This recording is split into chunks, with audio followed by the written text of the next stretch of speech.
5 തരത്തിലുള്ള മക്കളെക്കുറിച്ച് മഹാനായ മദീനയിലെ അബ്ദുറസാഖ് അൽ ബദർ ഹഫിളഹുല്ല അദ്ദേഹത്തിൻ്റെ ഒരു ക്ലാസ്സിൽ അദ്ദേഹം പരിചയപ്പെടുത്തുന്നുണ്ട്. മോനെ അതൊന്ന് 5 രൂപത്തിലുള്ള മക്കളെക്കുറിച്ച് പറയുന്നുണ്ട്.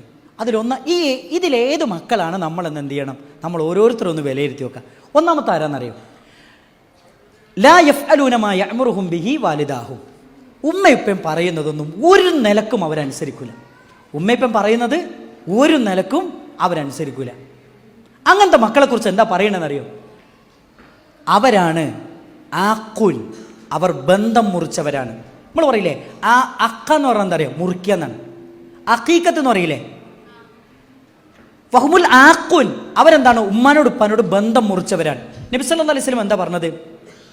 ലാ യദ്ഖുലുൽ ജന്ന ഖാതിഉ റഹിമിൻ, കുടുംബ ബന്ധം മുറിച്ചവൻ സ്വർഗത്ത് പ്രവേശിക്കുകയില്ല.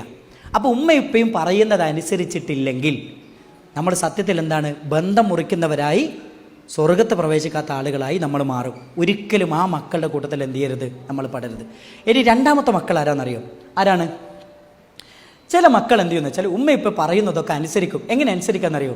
വഹും കാരിയുൻ, വെറുപ്പോടു കൂടി അനുസരിക്കും.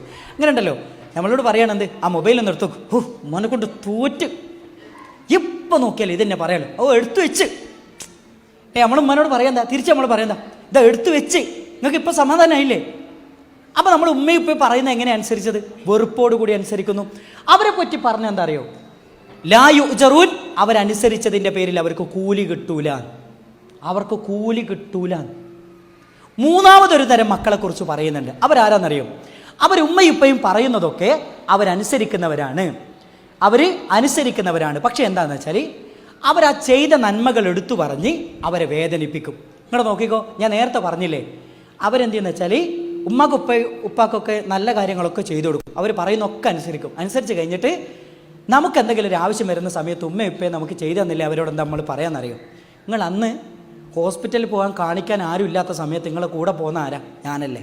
എന്നിട്ട് ഒരു 100 രൂപ ഒരു ഷവർമ കഴിക്കാൻ ചോദിച്ചിട്ട് നിങ്ങൾ എനിക്ക് തന്നോ? നിങ്ങൾ പനിച്ച് കിടന്ന സമയത്ത് അടുക്കളയിലെ ജോലി ആരാ ചെയ്തെന്ന്? ഡ്രസ്സ് മുഴുവൻ അലക്കിയത് ആരാ?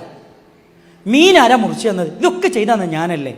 എന്നിട്ട് ഒരു 100 രൂപ ചോദിച്ചിട്ട് നിങ്ങൾ എനിക്ക് തന്നോ? നിങ്ങൾ കടയിൽ പോകാൻ പറഞ്ഞപ്പോൾ പോയിട്ട് എല്ലാ സാധനവും കൊണ്ടുവന്ന ആരാ? ഞാനാണ്. എന്നിട്ട് നിങ്ങൾ എനിക്ക് വേണ്ടിയിട്ട് ഒരു കാര്യം നിങ്ങൾ ചെയ്തു തന്നോ എന്ന് ചോദിച്ചിട്ട് എന്താ വെച്ചാൽ അവരോട് ചെയ്തു കൊടുത്ത നന്മകളൊക്കെ എടുത്തു പറഞ്ഞിട്ട് അവരെ വേദനിപ്പിക്കും. അവരെക്കുറിച്ചാണ് എന്ത് പറയണമെന്നറിയോ? ലാ യുസറൂൻ, അവരെന്താണ്? പാപം ചെയ്യുന്നവരാണെന്നാണ്, അവർ തെറ്റ് ചെയ്യുന്നവരാണെന്നാണ് പണ്ഡിതന്മാർ അവരെക്കുറിച്ച് പറയുന്നത്. ഇനി നാലാമത്തെ മക്കൾ ആരാന്നറിയോ? അവരുമ്മയിപ്പോൾ പറയുന്നതൊക്കെ അനുസരിക്കും. എങ്ങനെയാണെന്നറിയോ?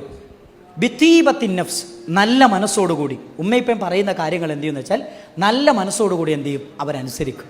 ഒരിക്കലും എന്ത് ചെയ്യൂല, അവരുടെ കൽപ്പനകളെ, അവരുടെ സംസാരങ്ങളെ ഒരിക്കലും തിരസ്കരിക്കുന്ന ഒരവസ്ഥ ഉണ്ടാകില്ല, അനുസരണക്കേട് കാണിക്കുന്ന ഒരവസ്ഥ ഉണ്ടാകില്ല. അവരെക്കുറിച്ചാണ് പറയുന്നത്. അവർക്കാണ് പരലോകത്ത് വലിയ പുണ്യങ്ങൾ ലഭിക്കുന്നത്, പ്രതിഫലം ലഭിക്കുന്നത് എന്ന് പണ്ഡിതന്മാർ പറയുന്നു. 5ാമത്തൊരു വിഭാഗം മക്കളുണ്ട്. അവരാണ് ഉമ്മയുപ്പയും പറയുന്നതൊക്കെ, ഉമ്മയുപ്പയും അവർ പറയുന്നതിന് മുമ്പ് തന്നെ അവരുടെ കാര്യങ്ങൾ കണ്ടറിഞ്ഞ് ചെയ്തു കൊടുക്കുന്ന മക്കളാണ്. അവരെക്കുറിച്ചാണ് പറയുന്നത്. അവരാണ് വഹുമുൽ ബാറുൻ, അവരാണ് മാതാപിതാക്കളോട് നന്മ ചെയ്യുന്നവർ.